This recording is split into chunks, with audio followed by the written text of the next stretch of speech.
Welcome to Power Up Memphis. I'm your host, Gale Jones Carson, the Vice President of Community and External Affairs at Memphis Light, Gas, and Water.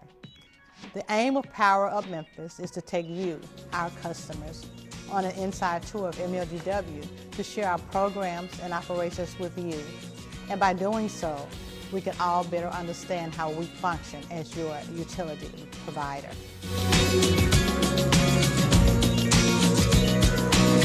Today's guests are Randall Bomar, who's the General Supervisor in Distribution Support, Line Clearance, and Tony Rosser, who's a Manager of Physical and Electronic Security and Corporate Security. Tony, thank you so very much for being with us today. We greatly appreciate that. Mm-hmm. So, Tony, I do have a few questions for you. There have been some customers saying that they have seen people dressed as MLGW employees come to their door when they aren't expecting them. What should they do and how should they verify if the person at their door actually works for Memphis Light, Gas, and Water? Okay. Our customers should be vigilant in that they should make sure that the individual that says that they are an MLGW employee does have an ID. Mm-hmm. Typically, we have an ID like this one, okay. And it may have a blue banner at the bottom. Okay. And that's what all the MLGW employees are expected to wear on their person whenever they're out in the field or on MLGW properties doing work.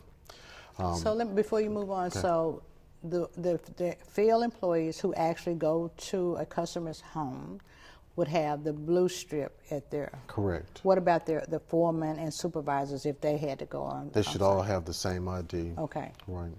And the workers should be, of course, dressed in work clothing, usually some denim type of material. A lot of times they may or may not have MLGW markings on their shirts. Okay. They will have work shoes on. And the people that they are saying have tried to pose themselves as MLGW employees usually have gym shoes on. Oh, and they don't really dress the part, right? Okay, so our employees who do actually go to customers' homes, is there any reason they should have to go inside a customer's home? There may be reason, but typically customers call MLGW for service such as lighting hot water tanks and things like that. And those situations they'll have to go inside the home.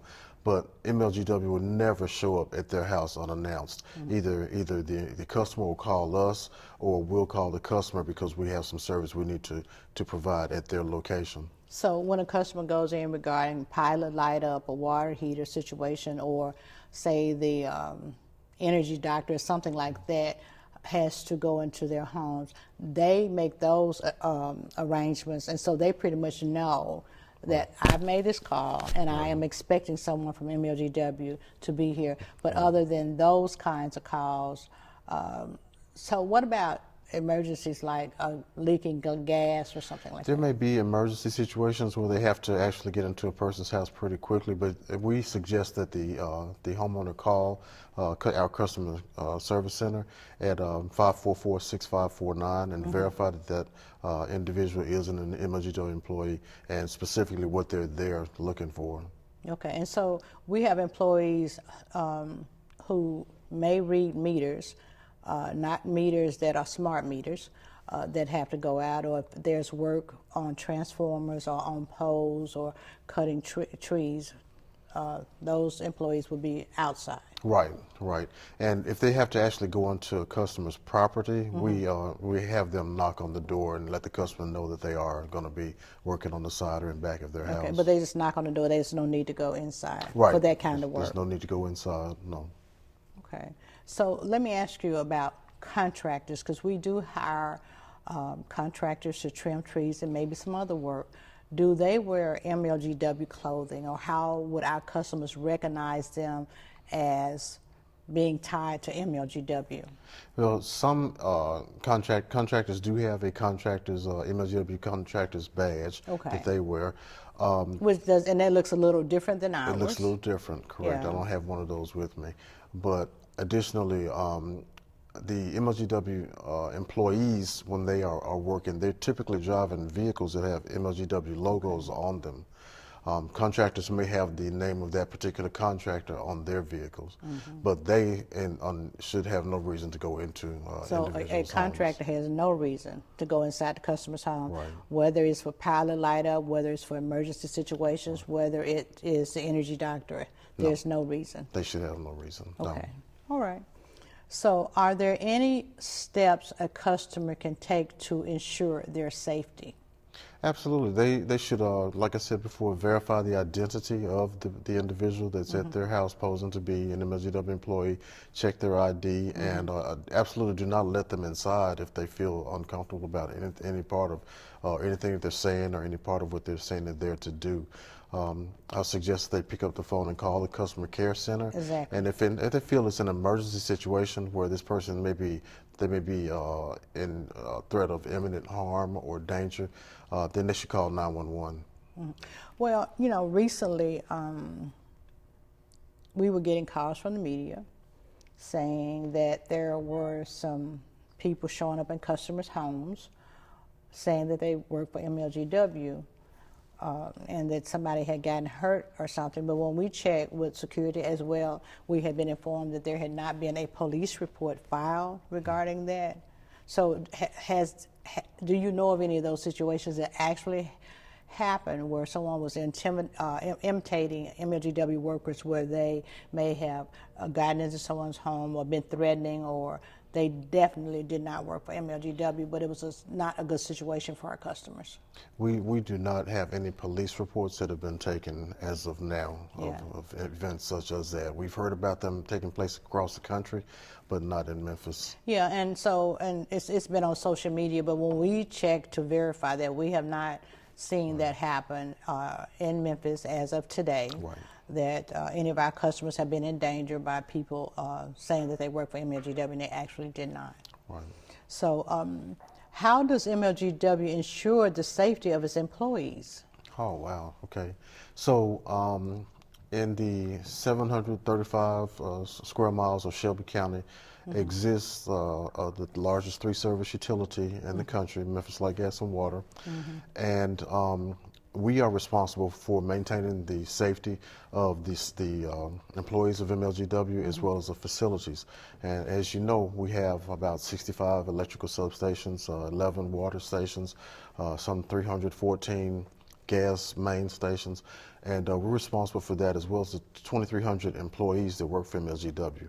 Additionally, we're responsible for the fleet of vehicles that MLGW utilizes, okay, to service these 400,000 people. So in saying that, That's a lot of responsibility. it is, but in saying that, without our employees, those 2,300 employees, the fleet of vehicles does not move. Lights don't glow, water doesn't flow, and gas doesn't flow. So we have to make sure that our employees are safe when they come to work, safe to do their jobs. Now, we have some of the best trained physical security officers that can be found in this region. And wow. the reason being is that our management team has taught at police academies and locations like that. And they work for the police department. Right, and now we provide that training to our officers. So we don't have what has been normally called security guards. We have special officers, which means that they are more highly trained. And they also can carry guns as well. I'm sorry? They can carry guns? Of course. Okay. Of course. Yes. They have all the same responsibilities of a police officer. So, and I refer to us as the MLGW police, but obviously we're not post certified, but these people, our employees are trained just as well as the police are to be able to do this job. Additionally, at our locations, we have signs up that warn anyone who's trying to enter our locations that that you have to have certain credentials to be allowed to enter those premises. We have access controls, which is the card system that I showed you, where you have to swipe a card to get in.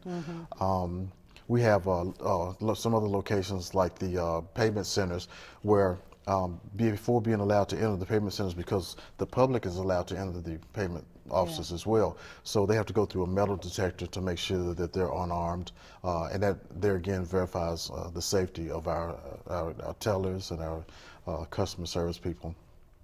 Okay, so have we had any incidents? We've had incidences where an individual may try to come into the payment office with a weapon, Oh, but okay. normally because the gun laws have changed here now, so we just ask them to go place it in their car, and we've never had any trouble with that.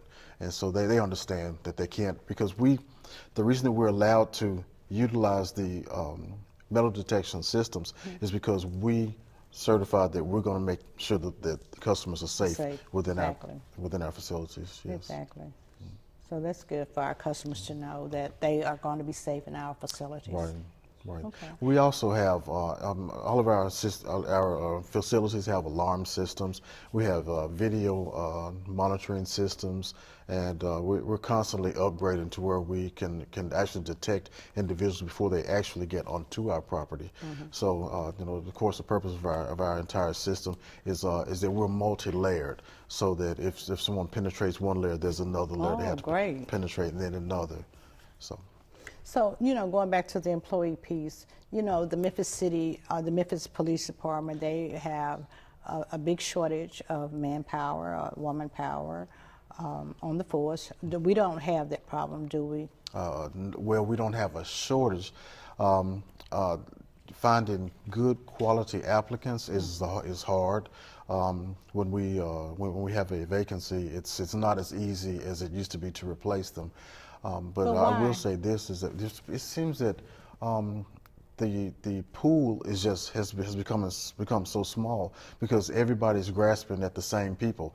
And when I say that, it's like the Memphis Police Department, University of Tennessee, the Sheriff's Department, Memphis Light, Gas, and Water, we're all reaching out for the same people. And believe it or not, we've been able to get some of those people that some of these other agencies. But don't we have good pay and good benefits? We do, and that's why. That's exactly why. Yeah. So that's good. So, what should customers do if they witness an incident involving an MLGW employee or equipment? Oh, they should absolutely call our customer care center at that number 544-6549 and provide that information to us. We have a motto: if you see something, say something. We hope that our customers would actually do that when in the event that they see something that could be harmful to the company, could be harmful to them, or could be harmful to our employees. Yeah. Okay. So Tony, as we end this segment, what ideas, suggestions, or recommendations would you have for our customers before we leave? I would suggest that they always be very vigilant, keeping an eye out.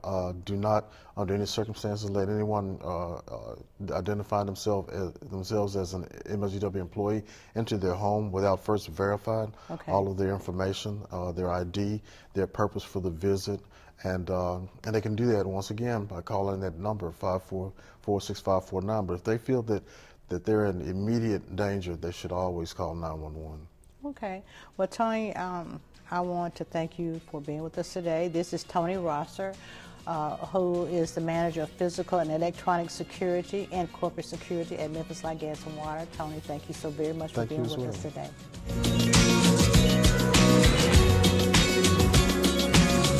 How prepared you are for a power outage is the difference between a stressful situation and a minor inconvenience. Make an emergency plan. Pack a kit with first aid supplies, bottled water, and a flashlight, and stay informed using the MLGW outage map on your laptop or mobile device. To report a power outage, gas leak, or downed line, just give us a call. Be prepared and stay connected by using the MLGW app and follow us on social media. A little prep goes a long way. MLGW, serving you is what we do.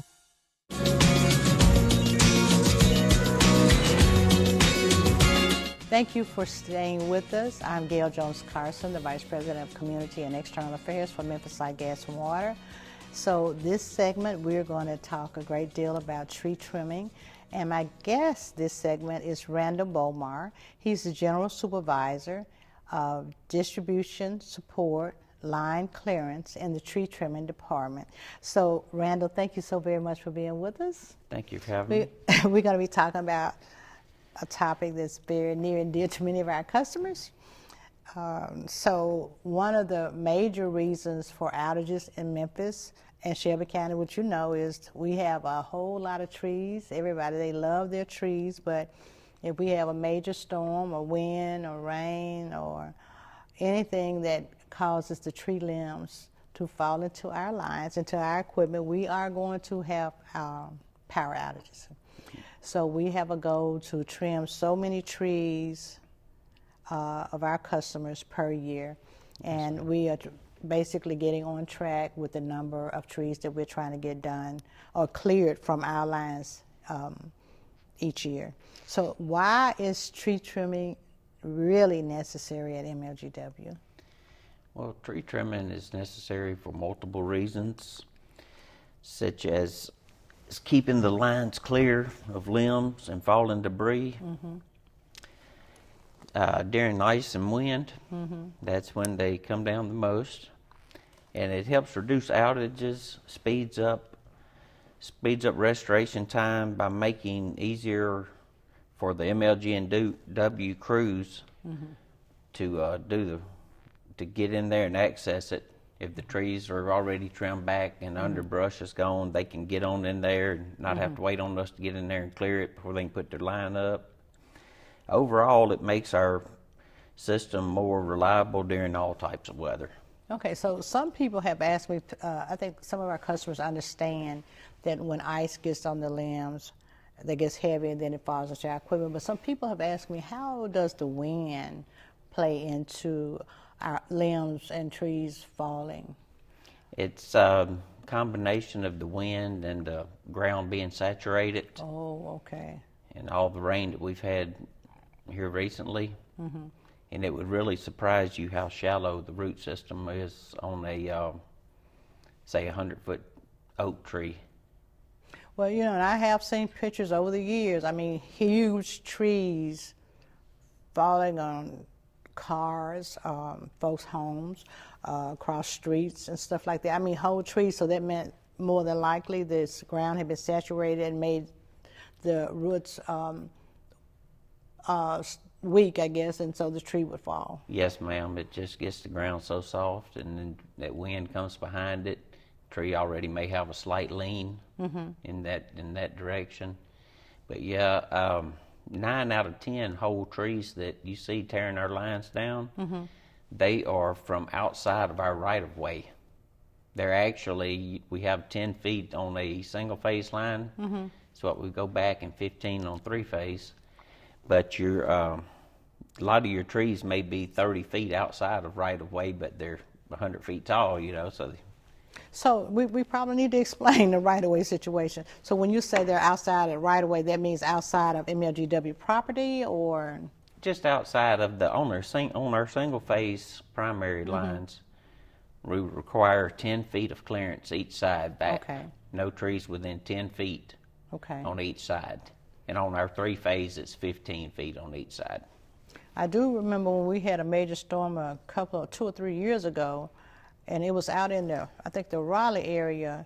The storm was so strong, it took out like 10 or 12 poles in a row, knocked all of them down, which meant there was a lot of customers out because all of that wire that had been knocked down from those poles.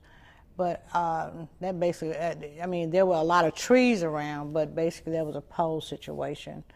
But it was a lot of trees in the area as well that caused outages. So yes, ma'am. One large tree can, when it comes down, it can pull 3 or 4 poles down with it, 3 or 4 spans of wire. And how, do you know how many customers it might impact? It just depends on the circuit, which circuit it is. Okay. It could impact anywhere from 50 customers to 1,200. Okay. Just depending on the line and circuit. Okay. So when is it MLGW's responsibility to cut tree limbs? We try to keep everything cut every 3 to 5 years, or as needed to maintain good customer service. And our goal is to trim 1,400 miles of line per year. Okay.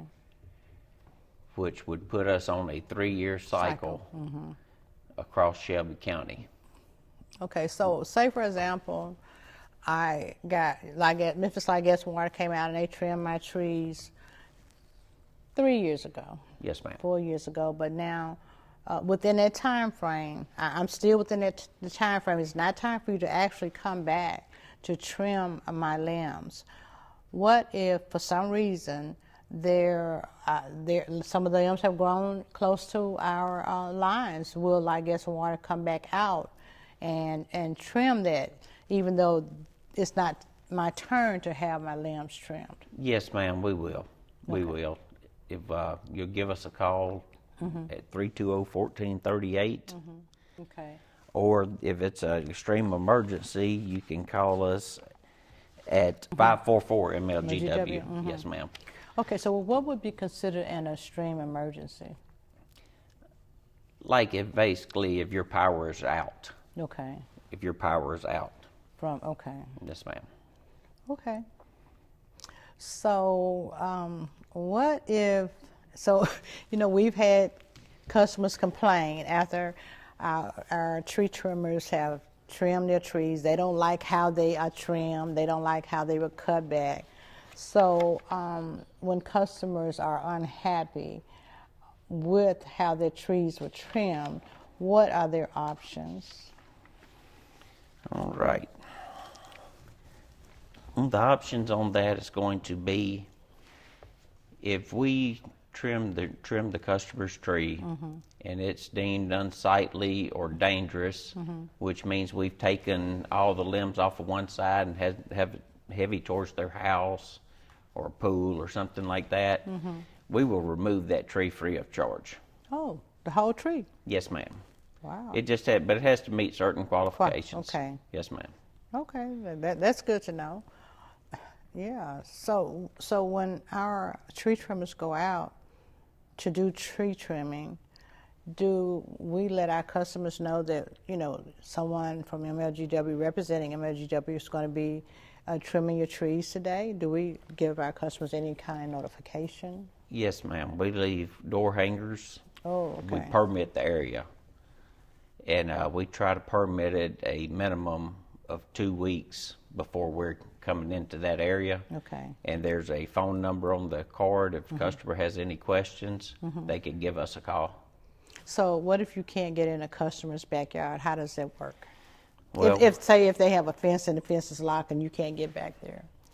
When we get to that yard and we cannot get in, we will go ahead and send the crews to the next yard down, and we'll leave a note with our phone number and everything, and set up an arrangement that works for them and works out for the customer, and we'll return that day. So have we ever had a situation where a customer was just adamant, I don't want my trees cut. You're not going to trim my trees. You're not going to do that. Have we had any situations like that? Yes, ma'am. That's a regular occurrence in certain areas. So how do we handle that? We just go and we send inspectors out, or I go out and we'll talk to the customer and just try to reason with them and explain how important tree trimming is, and that it's really for their benefit. And most of the time they will, if you talk to them and reason with them, they'll understand and they'll let us in trim.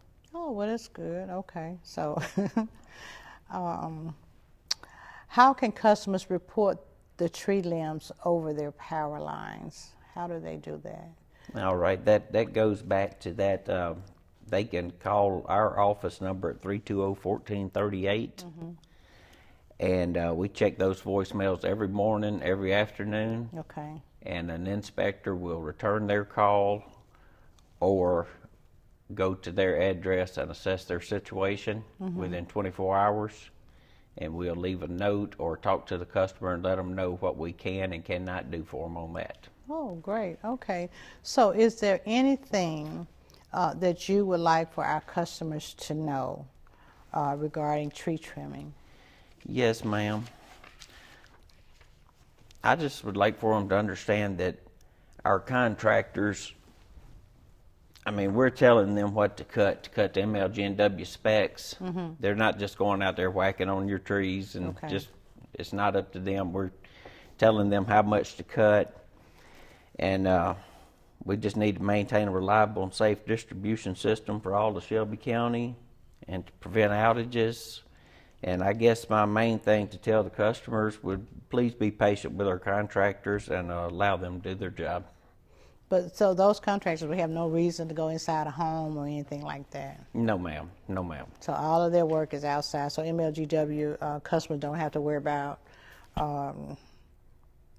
folks coming saying, I need to come in, I'm trimming Oh, trees. no, ma'am. Okay. No, ma'am. They have no reason to go inside anyone's home.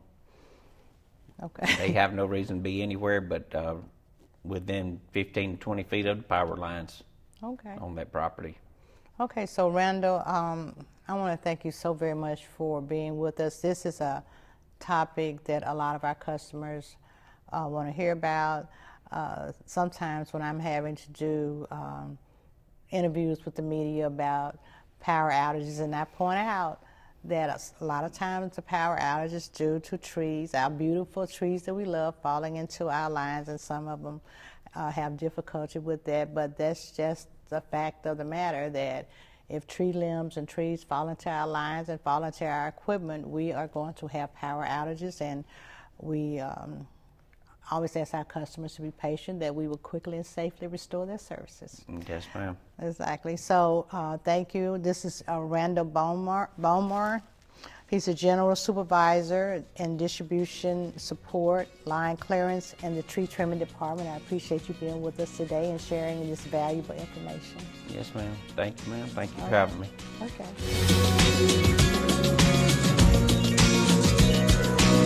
Memphis, like Gas and Water, strives to be a good corporate neighbor. And one of the ways we do that is by giving back to our community. A few examples of our commitment to our community include celebrating the life and legacy of civil rights leaders and a donation to help our neighbors struggling with food insecurities. In January, MLGW hosted an MLK Day of Service, where employees put together energy-saving kits and distributed them to customers in the Binghamton community to honor Dr. Martin Luther King. Also, in January, we hosted a Power of Warmth event for seniors and disabled customers to receive a space heater or heated blankets to stay warm during the winter.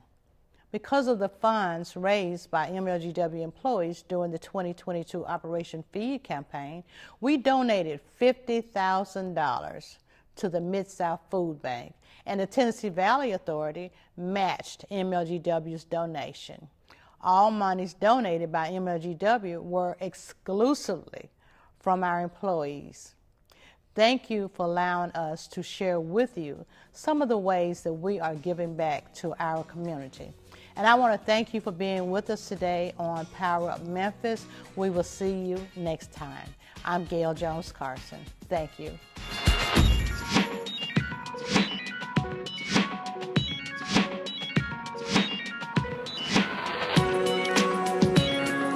Share the Pennies needs your change to make a change. You can help ease the burden of a neighbor in need of home weatherization repairs. Your small change is all it takes to make a big difference. You may choose to opt out anytime, but for less than $12 a year, why would you? I'm in. I'm in. We're in. For more info, visit our website or call 544-6549. All you have to do is care.